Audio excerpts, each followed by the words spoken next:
ختم مرتبت صلی اللہ علیہ وآلہ وسلم کے حضور ناز میں اپنی عقیدتوں، ارادتوں اور محبتوں کا خراج پیش کرنے کے بعد واجب الاحترام ذوی الاحتشام معزز و مکرم سامعین، عالی مرتبت علماء کرام، منتظمین محفل، السلام علیکم ورحمۃ اللہ وبرکاتہ۔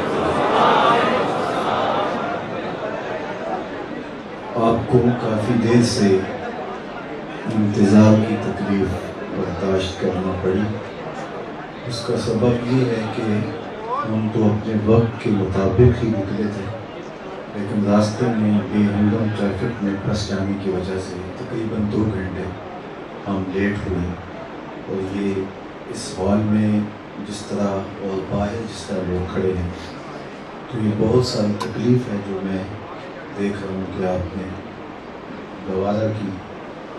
باہر موسم سردی کا ہے، اندر گرمیاں اور شدت اور حرارت محسوس ہو رہی ہے۔ اللہ اس کا آپ کو بہتر صلہ عطا کرے۔ بارگاہ رسالت مآب صلی اللہ علیہ وآلہ وسلم نے اپنی عقیدتوں کا خراج پیش کرنے کے لیے آج کی یہ خوبصورت مجلس منعقد کی۔ اللہ اس کا ایک ایک لمحہ اپنی بارگاہ میں قبول فرمائے، کیونکہ حضور کا ذکر ہمارے لیے قلب اور روح کی غذا ہے۔ میرے شہر کے ایک پنجابی شاعر نے کہا تھا، تینوں سینے دی میں ٹھنڈا کھاں، تینوں سینے دی میں ٹھنڈا کھاں، شہد گلاب تے کھانڈا کھاں، تینوں نبیاں دا میں لاڑا آکھاں، تیرے ہجر دے وچ میں ہاڑا آکھاں۔ ان کا تذکرہ جو ہی لبوں پہ آتا ہے روحیں کھل جاتی ہیں، قلب قرار پاتے ہیں اور باطن صبر میں رہتی ہے۔ ان کا نام میٹھا بھی ہے، دل آویز بھی ہے، قرار جاں بھی ہے، تسکین قلب بھی ہے، اور اہل ایمان حضور کے ذکر سے اپنے قلوب کی تسکین کا سامان کرتے ہیں۔ پوچھنے والے پوچھتے ہیں کہ یہ جو تم کر رہے ہو کہاں لکھا ہے؟ لکھے کی کمی نہیں، ہمارے علماء دلائل کی انبار لگا دیتے ہیں، لیکن میں کہا کرتا ہوں کیا ذکر رسول کے لیے بھی کسی دلیل کی ضرورت ہے؟ کبھی ایسا ہوا ہے کہ پھولوں کا تذکرہ چھڑا ہو اور بلبل کہے کہاں لکھا ہے؟ شمع کی چل رہی ہو اور پروانہ دلیلیں ڈھونڈ رہا ہو، اور یہ بھی ممکن نہیں کہ بات سرکار مدینہ کی ہو رہی ہو اور امتی کو کسی دلیل کی ضرورت ہے۔ محب کے لیے اس سے بڑا سرمایہ کوئی نہیں کہ کوئی اس کے محب کا، محبوب کا ذکر چھیڑ دے۔ آیت ذکر نعمان لنا فإن ذکرہ والمسک ما کررتہ یتذرع۔ امام شافعی کہتے ہیں کہ میرے ممدوح کی باتیں چھیڑو، میرے محبوب کا ذکر کرو۔ میرے محبوب کا تذکرہ ایسی کستوری ہے، تم جو سے چھیڑتے جاؤ گے خوشبو پھیلتی چلی جاؤ گی۔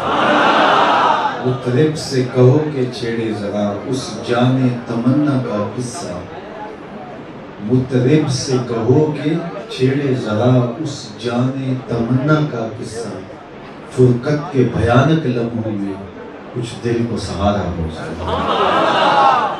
میرا خیال ہے کہ اگر اپنی آواز کو آپ مناسب ہی رکھیں تو زیادہ اچھا لگے گا۔ تو کچھ ہمارے خطیب ہوتے ہیں کہ وہ اس بات کو پسند کرتے ہیں کہ لوگ بہت زیادہ چیخ کے بولیں اور خود بھی بڑا زور سے بولتے ہیں، تو یہ ان کا مزاج ہوگا، اچھا ہوگا۔ لیکن اقبال نے کہا تھا، نظارے کے لیے جنبش مشکن بھی بار ہے، نرگس کی آنکھ سے تجھے دیکھا کرے کوئی۔ تو اس لیے میں صرف آپ سے اس بات کی توقع رکھوں گا کہ آپ اس بات کو غور سے سن لیں۔ باقی میں اس سے روکتا نہیں کہ آپ اپنے ذوق کا اظہار کریں، لیکن میں آپ کو یہ کہوں گا کہ آپ کو زیادہ زور لگانے کی ضرورت نہیں ہے۔ پہلے گرمی بہت شدت کی ہے، تو آپ جیسے بھی بولیں گے اللہ قبول کرے گا۔ وہ بند لبوں کی بولیاں بھی سن لیتا ہے۔ وہ دلوں کی دھڑکنیں بھی سن لیتا ہے. تو آپ کی جو بھی کیفیت ہوگی اللہ اسے سنے گا، لیکن اس کے باوجود بھی اگر کوئی بلند آواز سے بولنے پہ مجبور ہے تو میری جانب سے کوئی اس پر بات بھی نہیں ہوگی. میں نے اپنا مزاج آپ کے سامنے رکھ دیا. میں تو اپنے مزاج کے مطابق چلتا ہوں، آپ اپنے مزاج کے مطابق چلنا چاہیں تو مجھے کوئی اعتراض نہیں ہوگا. بہرحال اثر کرے نہ کرے سن تو لے میری فریاد، نہیں ہے داد کا طالب یہ بندہ آزاد. تو بات حضور کے ذکر کی چھڑی تھی. تذکرہ رسول کا قصیدہ آج میں اور آپ نے پڑھنا ہے، اور اسی عنوان کے لیے ہم آج یہاں جمع ہوئے ہیں. بات یہ ہے کہ اگر حضور جلوہ گر نہ ہوتے تو خدا شناسی تو دور کی بات ہے، خود شناس بھی نہ ہوتے. ہمیں یہ بھی نہ پتا ہوتا کہ ہم کون ہیں. اور مجھے بتاؤ، اگر کسی کو یہ بھی خبر نہ ہو کہ میں کون ہوں تو اس کے پلے ہوتا کیا ہے؟ جس کو یہ پتہ نہ ہو کہ میں کون ہوں اور میں نے جانا کہاں ہے، اور اس کے گھر کا ایڈریس اس کی قمیص پہ لکھا ہو کہ جس کو ملے اس پتے پہ پہنچا دے، تو مجھے بتاؤ کہ وہ ہوتا کون ہے؟ جس کو یہ بھی نہ پتا ہو کہ میں کون ہوں، جس کو اپنے گھر کا پتہ نہ ہو، اپنی ذات سے آگہی نہ ہو، خود سے شناسائی نہ ہو، تو اس کے پلے ہوتا کیا ہے؟ اقبال نے کہا تھا، اپنے من میں ڈوب کر پاجا سراغ زندگی، تو میرا نہیں بنتا تو نہ بن، اپنا تو بن. اور جو اپنا بھی نہ ہو، اور حضرت انسان اپنا بھی نہیں تھا، تبھی تو پتھر کے تراشیدہ اصنام کو اپنا معبود سمجھتا تھا، لکڑی کے تراشے ہوئے وثن پوجتا تھا، مٹی کے مادوں کے آگے اپنی پیشانی کا تقدس پامال کرتا تھا، بہتے پانیوں کو، جلتی آگ کو اور چلتی ہواؤں کو اپنا معبود سمجھتا تھا. انسانی تاریخ تو اتنی شرمناک ہے کہ مچھلی پکڑنے کے لیے کانٹے کے ساتھ جو کیچوا لگایا جاتا ہے، کسی زمانے میں یہ بھی انسان کا معبود ہے. مچھروں کو، حشرات الارض کو، چوپایوں کو، بہائم کو، کس کو حضرت انسان نے نہیں پوجا؟ مچھلی اور مینڈکوں کو یہ اپنا معبود سمجھتا رہا، اجرام فلکیہ کی، چاند سورج ستاروں کی یہ پرستش کرتا رہا، نباتات کی اور حیوانات کی اور درندوں کی یہ پوجا پاٹ کرتا رہا. اسے یہی نہیں پتا تھا کہ میں کون ہوں. یہ پوری کائنات حضرت انسان کے لیے تخلیق کی گئی، لیکن جو اس کی خدمت اور نوکری کے لیے پیدا کیا گیا ہے، یہ اس کو اپنا معبود سمجھ رہا ہے. اے تماشا گاہ عالم روئے تو کجا بہرے تماشا بھی رہے، دنیا تجھے ڈھونڈنے نکلی ہے، تو کس کی تلاش میں نکل کھڑا ہو. اسے پتہ ہی نہیں تھا کہ میں کون ہوں. یہ تو میرے حضور نے آ کے بتایا، میاں یہ تیرے معبود نہیں ہیں، یہ تیری دہلیز کے نوکر ہیں. چاند کو پوچھتا ہے، دیکھ انگلی اٹھتی ہے، وہ ٹکڑے ہو کے قدموں میں. سورج کو پوچھتا ہے، یہ دیکھ اشارہ ہوتا ہے، وہ بھاگتا ہوا عصر کے وقت پہ آتا ہے. درختوں کو پوچھتا ہے، میں نہیں، تو ہی کہہ دے تمہیں اللہ کا رسول بنا رہا ہے. پتھروں کو پوچھتا ہے، دیکھ مٹھی ابو جہل کی ہے، پتھر کلمے محمد عربی کے پڑھ رہے.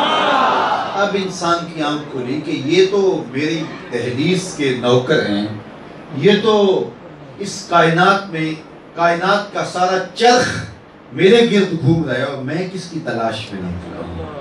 اب اسے اپنی ذات سے آگہی ہونے لگی، اسے اپنے آپ سے ملاقات ہونے لگی، من سے آگہی ہونے لگی. کانپتا ہے دل تیرا اندیشہ طوفان سے کیا، ناخدا تو، بحر تو، کشتی بھی تو، ساحل بھی تو.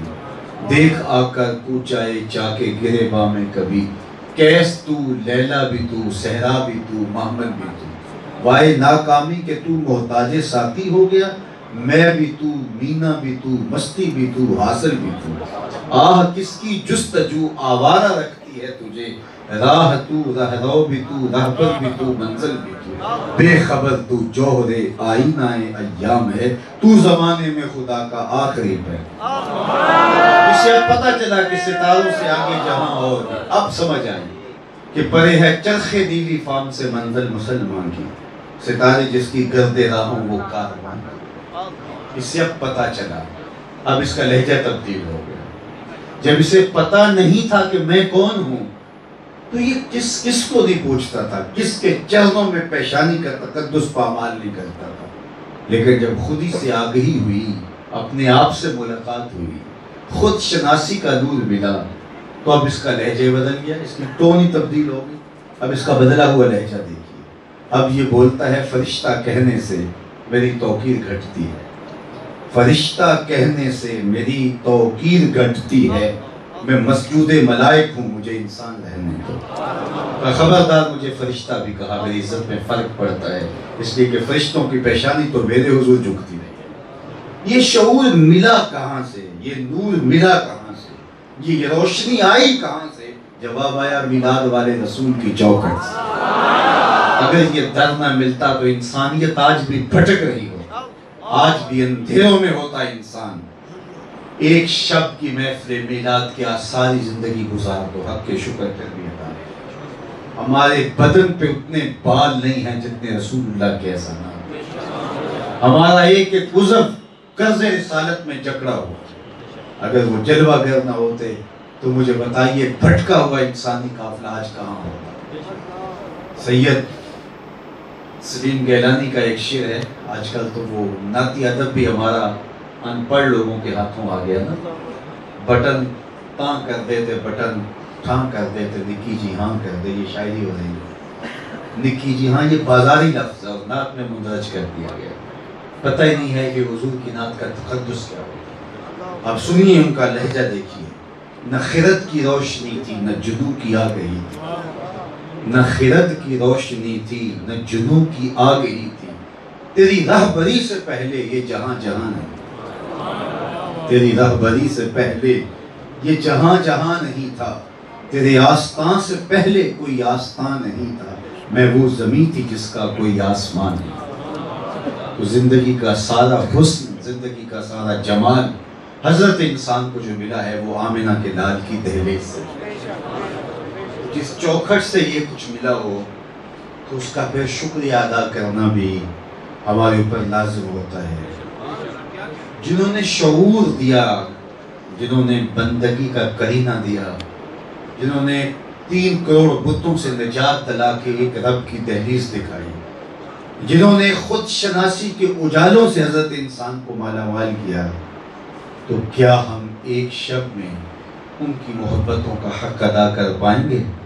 نہیں، ساری زندگی ان کے نام کرنا اور شعوری منزلیں طے کر کے حضور کے لائے ہوئے نظام زندگی کے لیے ہمیں کوشاں ہونا پڑے گا۔ ہمارا طرز زندگی، ہمارا انداز معاشرت بتائے کہ ہم حضور کے غلام ہیں۔ اپنے گھروں کی چھتوں پہ چراغاں کر لیا، اچھی بات ہے، یہ ایک مبارک انداز ہے، لیکن اگر دل کی گلیوں میں اندھیرا رہا تو کیا فائدہ ہوا؟ گلی میں جھاڑو دے لیا کہ میلاد کا جلوس گزرے گا، کوئی جھاڑو لے کے دل نگر میں بھی آؤ۔ حسد کے، حقد، بغض، کینے، نفرتوں کے کتنے ڈھیر دل کی گلیوں میں پڑے ہیں، کوئی جھاڑو لے کے ادھر بھی آؤ، دل کو بھی صاف کرو، باطن کی ستھرائی کا بھی سامان کرو، اپنے باطن میں بھی چراغاں کرو اور دل کی ایک ایک پرت پہ نام محمد کی جھنڈی لگاؤ۔ پھر دیکھنا کہ تمہاری روح بھی نبی نبی بولے، تمہاری زبان بھی نبی نبی، تمہارا طرز زندگی ایسا ہو۔ میرے استاد فرمایا کرتے تھے یہ نہ ہو کہ لوگ تمہیں پوچھیں تم کون ہوتے ہو، تمہیں بتانا پڑے ہم مسلمان ہوتے ہیں۔ فرمایا کرتے تھے صاحب کسی کو پوچھنا بھی نہ پڑے اور تمہیں بتانا بھی نہ پڑے۔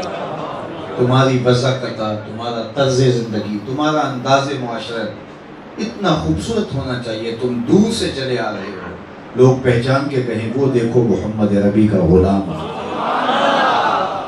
تمہارے نعرے مبارک ہوں، اچھی بات ہے، میں نعروں کا مخالف نہیں ہے، تم نعرے لگاؤ، اچھل کے لگاؤ، چیخ کے لگاؤ، جس طرح بھی تمہارا انداز ہے اس کو اختیار کرو، لیکن اپنے نبی کا لایا ہوا نظام اگر اپنی زندگی میں داخل نہیں کرتے تو حضور کو تمہارے نعروں کی ضرورت نہیں ہے۔ حضور علیہ السلام کو ضرورت ہے تم اپنی زندگی کو ان کی محبت کے سانچے میں ڈھال دو۔ تم دور سے چلے آؤ تو لوگ کہیں گے حضور کا عاشق آ رہا ہے، حضور کا غلام۔ تمہارے سینے پہ بیج لگا ہو حضور کے نام کا اور تم دکان پہ بیٹھے ہو، بازار سے گزرنے والے شخص کے قدم رکے تو اسے یقین ہو کہ یہاں مجھے 2 نمبر مال نہیں ملے گا، اس لیے کہ یہ عاشق حضور کا ہے۔ تمہارے گھر کی چھت پہ حضور کے نام کا جھنڈا لگا ہو اور کوئی اپنی بیٹی کا رشتہ تمہارے بیٹے سے طے کرنے آئے تو اسے فکر نہیں ہونا چاہیے کہ یہ میری بیٹی کو لونڈی بنا کے رکھے گا، کنیز بنا کے رکھے گا، اس کے گھر کی چھت پہ حضور کے نام کا جھنڈا لگا ہے، یہ حضور کے پیغام کو سمجھتا ہے، میری بیٹی اس کے گھر میں ملکہ بن کے رہے، اس لیے کہ اس کے گھر کی چھت پہ حضور کے نام کا جھنڈا لگا۔ لیکن میں نے جھنڈا حضور کے نام کا لگایا اور لوگوں کی بیٹیوں کو رسوا کرتا ہوں اپنے گھر، ان کو کنیزیں اور لونڈیاں بنا کے رکھا ہوا ہے، تو کیا میں نے ان مقدس ناموں سے دھوکہ کیا ہے؟ میرے سینے پہ 6 بیج حضور کے نام پہ لگے اور مال 2 نمبر بیچتا ہوں، تو کیا میں حضور کا نام استعمال کر رہا ہوں؟ تمہارا رویہ بتائے کہ تم حضور کے عاشق ہو۔ تمہارا بیج اگر سینے پہ آ گیا ہے تو پھر تم کبھی بھی ایسا کلمہ نہ زبان پہ بولو جو حضور کے دیے ہوئے نظام سے ہٹ کر، میرے حضور تو کسی سے وعدہ کرتے ہیں اور وہ جا کے بھول جاتا ہے، اور حضور 3 دن تک اس کے انتظار میں کھڑے ہوتے ہیں۔ ایک دن وہ اتفاقی ادھر سے گزرا، اچانک حضور کو دیکھا، یاد آ گیا، بڑا شرمندہ ہوا، پتہ نہیں حضور کیا ارشاد فرمایا۔ لیکن جب قریب ہوا تو صرف اتنا کہا، یار تو نے مجھے مشقت میں ڈال دیا۔ صرف قضائے حاجت کے لیے جاتے ہیں، پھر آ کے کھڑے ہو جاتے ہیں کہ میں نے وعدہ دیا ہوا تیرے آنے تک کھڑا، اور وہ 3 دن تک نہیں آتا، میرے حضور کھڑے۔ میں ذرا اپنے آپ کو دیکھوں کہ میں کہاں کھڑا ہوں۔ میں نے تو خود کسی کو وعدہ دیا ہو کہ 3 دن کے بعد میرے آفس میں آنا، میرے گھر میں آنا، اور وہ 3 دن بعد میرے دیے ہوئے وعدے کے مطابق آتا ہے، اور میں ملازم کو یا بچے کو کہہ دیتا ہوں کہ جاؤ کہو کہ ابو گھر نہیں ہے، صاحب گھر نہیں ہے، تو میاں میں نے کس نبی کا کلمہ پڑھا ہے؟ میرے حضور سے پوچھا گیا کہ مومن بزدل ہو سکتا ہے؟ فرمایا نہیں، مومن بہادر ہوتا ہے، لیکن ہو سکتا ہے کبھی اس سے بزدلی بھی ہو جائے، بشرط یہ۔ پھر پوچھا کہ مومن بخیل ہو سکتا ہے؟ کہا نہیں، سخی ہوتا ہے، لیکن ہو سکتا ہے کبھی بخل بھی کر جائے۔ تیسری بات پوچھی گئی، مومن جھوٹا ہو سکتا ہے؟ فرمایا جھوٹا نہیں ہو سکتا۔ یہ طے شدہ بات ہے کہ مومن جھوٹا نہیں ہو سکتا۔ تو اگر ہم نے حضور کا کلمہ پڑھا ہے تو ہماری زبان جھوٹ نہ بولے، ہمارے رویے بتائیں کہ ہم حضور کے غلام ہیں۔ کیوں بنام مصطفیٰ خانم درود، از خجالت آب می گردد وجود، عشق می گوید کہ محکوم غیر، سینہ تو از بتا مانند دیر، تا نداری از محمد رنگ و بو، از درود خود میادہ نام ہو۔ اگر ان کا نام لیا ہے تو پھر اس کی لاج بھی رکھنا ہوگی۔ یاری نا تو پاک نبی سنگ، اے پر پوری یاری، پھر درود قبول ہے تیرا، لاکھ نالوں ایک بار۔ ان کا طرز زندگی اپنی روح میں جذب کرو، اتارو، تمہاری شکل صورت دے کے غیر بھی کلمہ پڑھیں۔ ایک سوامی لکشمی پرشاد نامی شخص نے کتاب لکھی، عرب کا چاند، حضور کی سیرت پہ۔ سوامی لکشمن پرشاد نامی شخص نے یہ کتاب لکھی، کوئی 250-300 صفحات پر مشتمل تھی۔ میٹرک کے زمانے میں وہ میں نے 2 یا 3 مرتبہ کتاب پڑھی۔ اتنی خوبصورت کتاب ہے کہ سطروں میں لفظ نے چراغ رکھے ہوئے، اور حضور کی سیرت پر اتنا خوبصورت جو ہے وہ اتنے خوبصورت پیرائے میں لکھا ہوا ہے کہ دل باغ باغ ہوتا ہے، ایمان کو تازگی ملتی ہے۔ کسی نے سوامی لکشمن پرشاد سے پوچھا کہ تو مسلمانوں کے نبی کی اتنی خوبصورت سیرت لکھی ہے، تو خود اس نبی کا غلام کیوں نہیں بن گیا؟ تیری کتاب کو پڑھ کے لوگوں کو ایمان ملا، تازگی ملا، لیکن تو خود مسلمان کیوں نہیں ہوا؟ تو سوامی نے جو جواب دیا وہ سننے کے قابل۔ اس نے کہا جب مسلمانوں کے نبی کی سیرت لکھنے بیٹھا، بڑی بڑی امہات کتب سیر کا مطالعہ کرنے کا موقع ملا، تو میں نے آپ کی سیرت کے اتنے روشن گوشے دیکھے کہ میرے دل میں یہ جذبہ لڑائیاں لینے لگا کہ میں اس آقا کا غلام کیوں نہیں بن جائے جس کی سیرت اتنی اچھی ہے۔ لیکن جب میں دور موجود کی مسلمانوں کو دیکھتا ہوں تو میں کہتا ہوں میں ہندو ہوں۔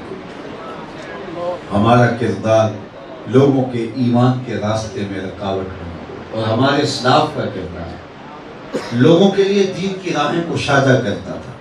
امام محمد بن حسن الشیبانی، امام اعظم ابو حنیفہ علیہ رحمہ کے شاگرد، بہت خوبصورت تھے۔ جب وہ بصرے آئے تو وہاں کے لوگ منتظر تھے، اور ایک یہودی مناظر منتظر کھڑا تھا مسلمانوں کا امام آپ لے، ایسے سوال کروں گا کہ چکرا کے رکھ دوں گا، وہ میرے اعتراضات کا جواب نہیں دے پائے گا، یہ سوال کروں گا اس کا یہ جواب دیا تو اس پہ یہ اعتراض اٹھاؤں گا، پورا ایک مناظرہ ترتیب دیا اور راہوں میں کھڑا ہے۔ جو ہی امام محمد تشریف لائے، چمکتا ہوا روشن چہرہ، سفید لباس، سر پہ امامہ، جسم پہ سنت کا جامہ، گھوڑے پہ سوار ہو کے جب جلوہ گر ہوئے، چمکتا ہوا چہرہ جب دیکھا تو وہ جو مناظرہ کرنے آیا تھا اس کے لبوں پہ کلمہ جاری ہو گیا۔ تو مسلمانوں نے کہا تم تو مناظرہ کرنے آئے تھے، تم کلمہ پڑھنے لگے، مناظرہ بھی نہیں کیا۔ اس نے کہا کہ جب میں نے امام محمد کے چمکتے ہوئے روشن چہرے کو دیکھا تو میرے دل نے یہ گواہی دی، جب مسلمانوں کا چھوٹا محمد اتنی شان والا ہے تو بڑے محمد کا عالم کیا ہو۔ یہ شان ہے خدمت گاروں کی، سرکار کا عالم۔ ہمارا کردار لوگوں کو قریب ہے، یہ بات ذہن میں رکھیے گا، گفتار قریب نہیں کرتی، کردار جو ہے وہ قریب کرتا ہے۔ حضرت شاہ نقشبند بخاری علیہ رحمہ فرماتے ہیں جس شخص کی خاموشی فائدہ نہیں دیتی اس کی تقریر بھی فائدہ نہیں دیتی۔ اگر تقریر میں آپ کو کوئی چمک نظر آتی ہے تو اس کے پیچھے کردار کھڑا ہوتا ہے۔ میرے اور آپ کے آقا و مولا کے پہلے 40 سال کردار کے، اس پہ حضور نے باز و تلقین نہیں کی، صرف کردار لوگوں کے سامنے، اور پھر 23 سال کا جو حضور کا دوسرا دور ہے تو پھر حضور نے باز و تلقین کی، اور اس میں بھی جب حضور کوہ صفا پہ لے گئے قریش کو اور فرمایا کہ اگر میں کہوں پہاڑ کی دوسری جانب سے ایک لشکر آ رہا جو تمہیں کچل دے گا تو میری بات مان لو گے؟ انہوں نے کیا کہا؟ نظر نہ بھی آیا تو کہیں گے ہم اندھے ہیں، آپ سچے، ہم نے آپ کی صداقت کو اپنی آنکھوں سے دیکھا ہے۔ تو آپ جو کہہ رہے ہوں لوگوں کو یقین ہو کہ یہ جو بول رہا ہے، جو کہہ رہا ہے، یہ سچ کہہ رہا ہے، تو پھر وہ بات آپ کے اصل دل میں اترے۔ لیکن اگر آپ کو پتہ ہے آپ نے ہی پہلے اتنے پیسے دیے ہوئے ہیں اور بعد میں آپ کو پتہ ہے کہ اتنے دیں گے تو حضرت راضی ہوں گے، تو پھر تقریر تو خاک اثر کرے گی آپ کے دل میں، کیونکہ آپ کو خود پتہ ہے کہ کتنے پیسوں میں بک ہو گیا ہے اور اس کی کتنی قیمت ہے، اس کا وزن کتنا ہے، یہ جو لفظ بول رہے ہیں کس قدر تول تول کے بیچے ہیں اس نے ہمیں۔ ہر دو عالم قیمت خود گفتائی، نرخ والا کن کے ارزانی حلوز، تو نے پوری کائنات کو اپنی قیمت لگا دیا، کہا سستا بک رہا ہے، اپنی قیمت اور بڑھا۔ یہ دنیا کا مال و متاع، تیری قیمت ہو سکتا ہے، تیری قیمت کائنات کی کوئی شے نہیں لگا سکتی، تیری قیمت قیامت کے دن عرش کا رب لگائے، تیری قیمت لگائے۔ اس لیے جب تمہارا کردار روشن نہیں ہوگا تو اس کا دوسرے کو برعکس نہیں پڑ سکتا۔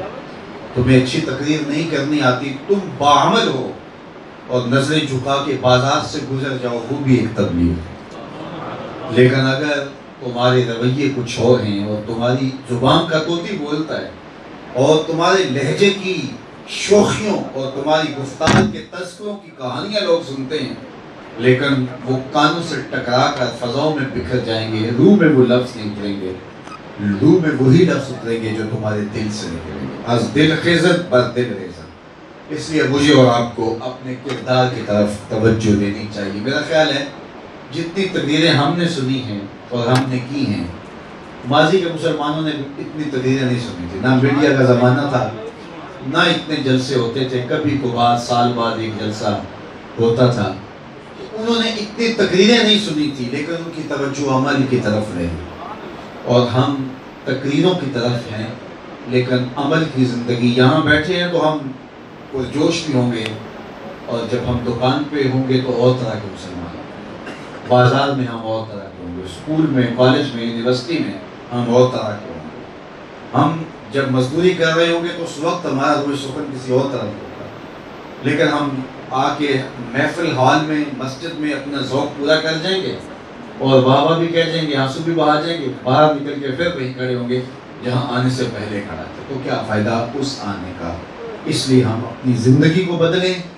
اللہ نے آپ کو، مجھے جو مہلت دی ہے زندگی کی، اس مہلت کو غنیمت سمجھیں۔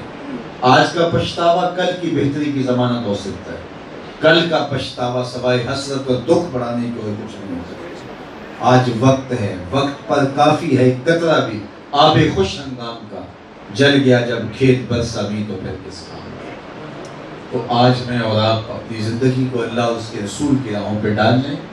آج وقت ہے، وہ ایک پنجابی شاعر نے کہا تھا نا، آج ساوی نے کھلے راوی انج ٹوک دکھڑے ٹکڑے نے تر پویں تے پینڈے مک جاندے کار بیٹھے ہیں فاصلے ٹکڑے۔ آج وقت ہے، آج فرصت ہے، آج میں اور آپ اپنی زندگی، چونکہ آج رحمت کے در کھلے ہوئے، توبہ کا دروازہ بند نہیں ہوا، سورج مغرب سے طلوع نہیں ہوا۔ آج کی توبہ کل کی بہتری کی ضمانت ہے۔ وہ ایک فقیر تھا، وہ بازار میں کھڑا رو رہا تھا تو کوئی گزرتے ہوئے رکا، پوچھا تجھے کسی نے مارا ہے، زیادتی کی ہے؟